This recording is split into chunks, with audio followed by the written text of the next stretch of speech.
2018 में 106 करोड़ का लॉस, 2019 में 1001 करोड़ का लॉस और 2020 में तो इन्होंने हद ही कर दी, 2385 करोड़ का लॉस। और ये डाटा है इंडिया के number 1 food delivery startup Zomato की। और इतने भयंकर लॉसेस के बाद भी 2021 में जब ये अपना IPO लाते हैं तो 38 टाइम्स ओवर सब्सक्राइब होता है, जो 2021 में इंडिया का सबसे बड़ा IPO था। और जब इनकी 76 रुपये पर शेयर में लिस्टिंग होती है तो इंडिया के कुछ स्टॉक गुरु और एनालिस्ट ये प्रेडिक्ट करते हैं कि जोमेटो एक मल्टी बैगर स्टॉक बन सकता है, जिसकी वजह से इनकी शेयर प्राइस 76 रुपये से 160 रुपीज़ तक चली जाती है। लेकिन आज इनकी शेयर प्राइस सिर्फ 45 रुपये ही रह गई है। यानी अगर आपने इसमें उस टाइम 1 लाख रुपए लगाए होते तो आज उसकी वैल्यू सिर्फ 60,000 हो चुकी होती। तो ऐसी क्या स्ट्रैटेजी है इनके राइज एंड फॉल के पीछे, जानेंगे इस वीडियो में। और अगर आपको ऐसी business case study related content पसंद आता है तो आप हमारे चैनल को सब्सक्राइब कर सकते हैं।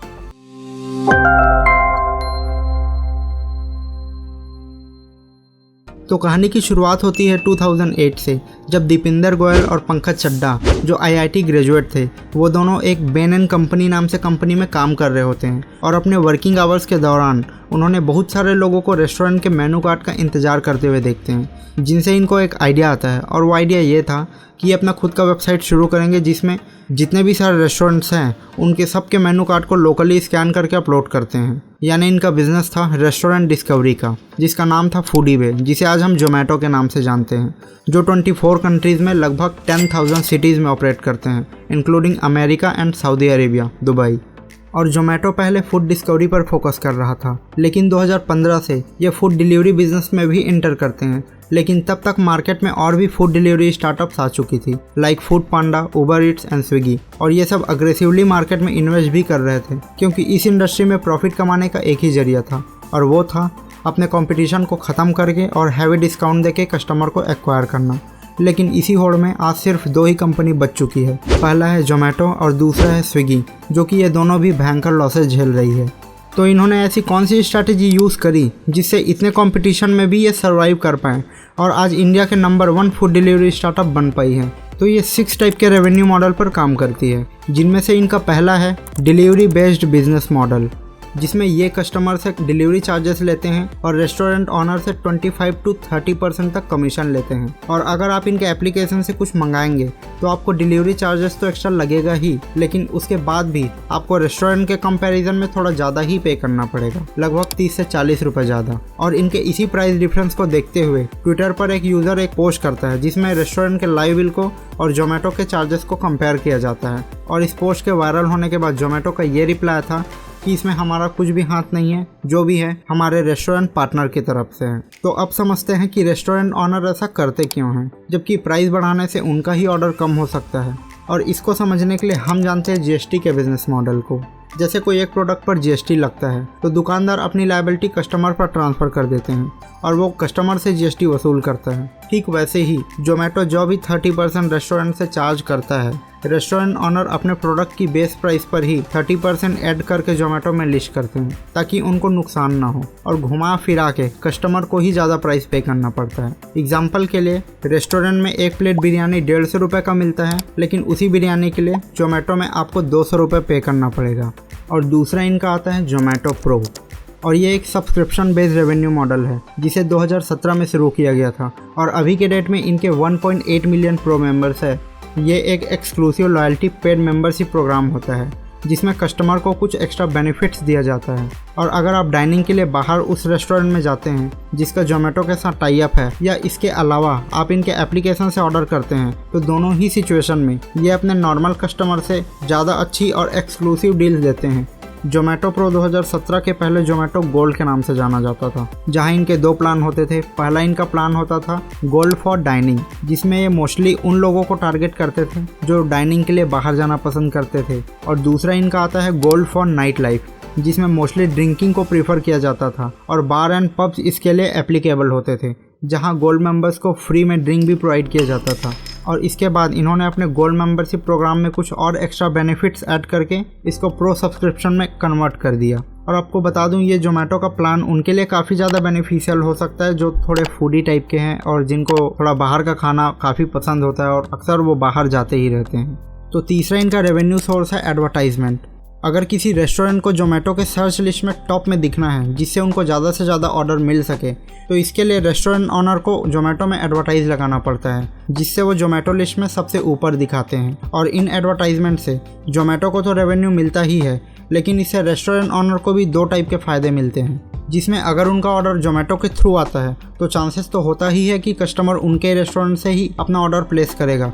लेकिन इसके अलावा जब कोई कस्टमर बाहर खाना खाने जाएगा तो ज़्यादा चांसेस है कि उन्हीं के रेस्टोरेंट में जाएगा जिसने जोमेटो पर एडवर्टाइज़ किए हुए हैं, क्योंकि अगर कस्टमर डाइनिंग आउट के लिए जोमेटो में रेस्टोरेंट सर्च करता है तो जोमेटो भी उन रेस्टोरेंट तक पहुंचने का गूगल मैप पर डायरेक्शन भी दिखाता है और मोस्ट प्रोबेबली चांसेस है कि कस्टमर उसी रेस्टोरेंट में जाएगा जिसको उन्होंने जोमेटो के एप्लीकेशन में देखा होगा, क्योंकि जोमेटो फूड डिलीवरी के साथ ही फूड डिस्कवरी पर भी फोकस करता है, जो कि ये उनका एक कोर बिजनेस मॉडल था जब वे शुरुआत किए थे और यही इनका सबसे बेस्ट रेवेन्यू सोर्सेज है।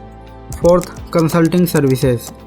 क्योंकि जोमेटो के पास काफ़ी यूज़र बेस है और इनके प्लेटफॉर्म में मंथली लगभग 11 मिलियन प्लस यूज़र का ट्रांजैक्शन होता है, जिससे इनके पास वो सारी यूज़र एक्टिविटी का डाटा है, जिनसे इनको वो हर चीज़ पता है कि कौन से लोकेशन पर क्या चीज़ ज़्यादा बिकती है, कौन से यूज़र क्या खाना पसंद करता है और वो वीकेंड पर बाहर जाता है कि जोमेटो से ऑर्डर करता है, और कौन से रेस्टोरेंट का कौन सा प्रोडक्ट यूज़र को पसंद आ रहा है और कौन सा नहीं आ रहा है। ये सारी चीज़ें जोमेटो स्टोर करके रखता है और इसी यूज़र डाटा को यूज़ करके जोमेटो रेस्टोरेंट ऑनर्स को कंसल्टिंग प्रोवाइड करता है, जिसमें ये पूरी तरीके से गाइड करते हैं, बदले में उनसे कंसल्टिंग चार्ज लिया जाता है। कंसल्टेंसी सर्विसेज में बेसिकली ये रेस्टोरेंट ऑनर को हैंड होल्डिंग सपोर्ट देते हैं। अगर कोई नया रेस्टोरेंट ओपन हुआ है और उनको रीच चाहिए तो वो जोमेटो का कंसल्टेंसी सर्विसेज ले सकते हैं, जिसमें उन्हें वो हर चीज़ बताई जाएगी जो कस्टमर एक्सपेक्ट कर रहा होता है, क्योंकि इनके पास कस्टमर डाटा का काफ़ी लार्ज बेस है कि कौन सा कस्टमर क्या चाहता है। अगर कोई कस्टमर इस पर्टिकुलर लोकेशन में रहता है तो वो क्या खाना प्रीफर करता है और उसका क्या बाइंग कैपेसिटी है, कितना परचेसिंग पावर है, एवरीथिंग। अब इनका अगला रेवेन्यू सोर्स आता है हाइपरप्योर, जो फार्म टू फॉर्क मॉडल पर काम करता है, जिसमें ये सीधे फार्मर से वेजिटेबल खरीदकर रेस्टोरेंट ऑनर को सप्लाई करते हैं, जिसे 2019 में स्टार्ट किया गया था। लेकिन ये मॉडल जोमेटो इंडिया के सिर्फ metro cities like Delhi, Mumbai, Bangalore जैसी बड़ी सिटीज़ में ही रन करती है और 6 सिटीज़ में लगभग 6000 रेस्टोरेंट को ये सर्व करती है और रॉ मटेरियल्स प्रोवाइड कराते हैं। तो इनको ये आइडिया आया कैसे और इतना सक्सेसफुल कैसे हुआ इनका ये आइडिया?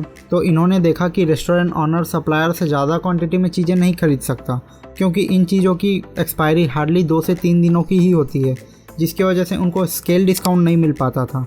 तो इसी प्रॉब्लम्स को देखते हुए जोमेटो ने अपना हाइपरप्योर वर्टिकल शुरू किया, जो इनका एक B2B फूड वर्टिकल है, जिसमें एक रेस्टोरेंट ऑनर ऑनलाइन ही सारी चीज़ें लाइक वेजिटेबल, फूड्स एंड मसाले जोमेटो से खरीद सकता है, चाहे वो कितनी भी क्वांटिटी में हो। उनको स्केल डिस्काउंट मिलता ही है। और इसके अलावा एक और बेनिफिट होता है और वो ये है कि जोमेटो सीधे फार्मर से खरीदता है, जिसकी वजह से जो रेस्टोरेंट ऑनर को ताज़ी सब्जियाँ ही मिलती है। और इसके लिए जोमेटो कॉन्ट्रैक्ट फार्मिंग का यूज़ करता है, जिसमें जोमेटो फार्मर्स को एडवांस में पैसा दे देता है, जिससे फार्मर्स अपने वेजिटेबल्स को जोमेटो को ही कॉन्ट्रैक्ट बेसिस पर देते हैं। और जब जोमेटो की रिक्वायरमेंट के हिसाब से फार्मर्स उनको वेजिटेबल की सप्लाई कर देते हैं, तो जोमेटो पूरा पेमेंट प्लस नेक्स्ट ईयर का फिर से एडवांस पेमेंट कर देता है, जिससे फार्मर्स को भी आसानी होती है वेजिटेबल्स उगाने में और सप्लाई करने में। और इससे फार्मर्स का भी काफ़ी बेनिफिट होता है, क्योंकि डिस्ट्रीब्यूशन एक काफ़ी चैलेंजिंग पोर्शन होता है किसी भी बिजनेस के लिए, क्योंकि फार्मर्स को डिस्ट्रीब्यूटर तो बहुत मिलते हैं, पर ऐसे डिस्ट्रीब्यूटर बहुत कम मिलते हैं जो रेगुलर बेसिस पे या उन वेजिटेबल्स के लिए अच्छी दाम दे सके। और जोमेटो के इस बिज़नेस को बूम तब मिला जब 2020 में फर्स्ट वेव के बाद जब मार्केट रीओपन हुई थी, तो जो सप्लायर्स थे वो अपना पिछला पेमेंट क्लियर करने के बाद ही रेस्टोरेंट ऑनर को डिलीवरी देने की बात कह रहे थे। लेकिन कोविड में लॉकडाउन की वजह से बहुत सारे रेस्टोरेंट ऑनर को कैश फ्लो में काफ़ी दिक्कतें आ रही थी, जिसकी वजह से बहुत सारे रेस्टोरेंट ऑनर जोमेटो के हाइपरप्योर से ही अपने लिए वेजिटेबल्स और रॉ मटेरियल्स ऑर्डर करना स्टार्ट किए। अब इनका लास्ट रेवेन्यू सोर्सेज है जोमेटो क्लाउड किचन। जोमेटो को ये पता है कि अब उन्हें प्रॉफिटेबल बनना ही पड़ेगा किसी भी सिचुएशन में, जिसके लिए वो लगातार अपनी चार्जेस बढ़ाते जा रहे हैं, चाहे वो डिलीवरी चार्जेस हो या रेस्टोरेंट ऑनर का कमीशन चार्जेस हो, जिससे बहुत सारे रेस्टोरेंट ऑनर्स उनको फ्यूचर में छोड़कर जा सकते हैं। और इन्हीं सब प्रॉब्लम्स को देखते हुए जोमेटो खुद का क्लाउड किचन का कॉन्सेप्ट लेकर आया है, जिसमें किचन भी जोमेटो का होगा, रॉ मटेरियल्स भी जोमेटो सप्लाई करेगी और इसके साथ साथ डिलीवरी भी जोमेटो करेगा, जिससे जोमेटो काफ़ी प्रॉफिटेबल स्टार्टअप बन सकते हैं आने वाले फ्यूचर में। जैसे अमेजॉन करता है कि अपने प्लेटफॉर्म में सबसे ज़्यादा बिकने वाले प्रोडक्ट की कॉपी लाकर खड़े कर देता है अमेजॉन बेसिस के अंदर, और यही स्ट्रैटेजी जोमेटो भी कर सकती है फ्यूचर में। एग्जाम्पल के लिए अगर कोई बिरयानी का बेस्ट सेलर है जोमेटो के अंदर, तो जोमेटो अपने क्लाउड किचन से उनको रिप्लेस कर सकता है, क्योंकि जोमेटो एक फूड डिलीवरी का मोनोपोली है। तो अब आपके मन में एक सवाल आ रहा होगा, जब 2020 में ये पर ऑर्डर 30 रुपीज़ का लॉस कर रहे थे, तो जब 2021 में इनका IPO आया तो वो 38 टाइम्स ओवर सब्सक्राइब कैसे हो गया, और लोग इतनी लॉस मेकिंग कंपनी के IPO में पैसा क्यों लगाए। तो आपको बता दूं कि जब इनका IPO आया था तो जोमेटो पर ऑर्डर लॉस नहीं बल्कि प्रॉफिट दिखा रहा था, और वो था 22 रुपये का। तो एक साल में 30 रुपये लॉस से सीधे 22 रुपये प्रॉफिट में चले गए। तो ऐसा कैसे हुआ? क्योंकि जोमेटो इतनी बड़ी कंपनी है, अगर कोई छोटा सा बिजनेस ऐसा करता है तो समझ आता है। तो इसको हम समझते हैं एक एग्जांपल से।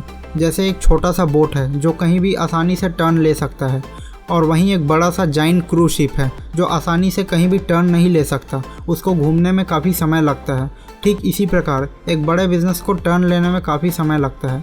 तो इनके 22 रुपये प्रॉफिट दिखाने का राज है इनका न्यू प्राइस चार्ट, जो इन्होंने IPO आने से पहले पब्लिश किया था।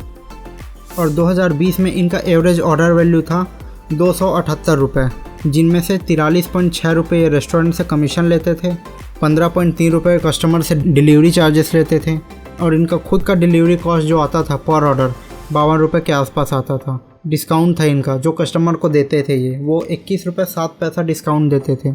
और वहीं जो इनके अदर खर्चे होते थे वेरिएबल कॉस्ट, वो 15 रुपये 7 पैसे में ऑपरेट करते थे, जिनसे इनको 30 रुपये का लॉस हो रहा था। लेकिन 2021 में न्यू प्राइस चार्ट के हिसाब से ये अपना कमीशन 43.6 रुपये से बढ़ाकर 62.8 रुपये कर दिए, और वहीं डिलीवरी चार्जेस 15.3 रुपये से बढ़ाकर 26.8 रुपये कर दिए। जो इनका डिलीवरी कॉस्ट इनको पड़ता था 52 रुपये का, उसको घटाकर इन्होंने 44.6 रुपये कर दिए, और जो डिस्काउंट ये कस्टमर को देते थे उसको भी घटाकर इन्होंने 7 रुपये 3 पैसे कर दिया। जो इनका पहले का वेरिएबल कॉस्ट था 15.7 रुपये, तो उसको भी इन्होंने घटाकर 14.8 रुपये पर ले आए, जिसके वजह से इनको ओवरऑल पर ऑर्डर 22.9 रुपये का प्रॉफिट हो रहा था। तो अगर आपको ये वीडियो पसंद आया तो प्लीज़ इसे लाइक करिए और हमारे चैनल को भी सब्सक्राइब करें, ताकि फ्यूचर में ऐसी डिटेल केस स्टडी आपसे मिस ना हो पाए।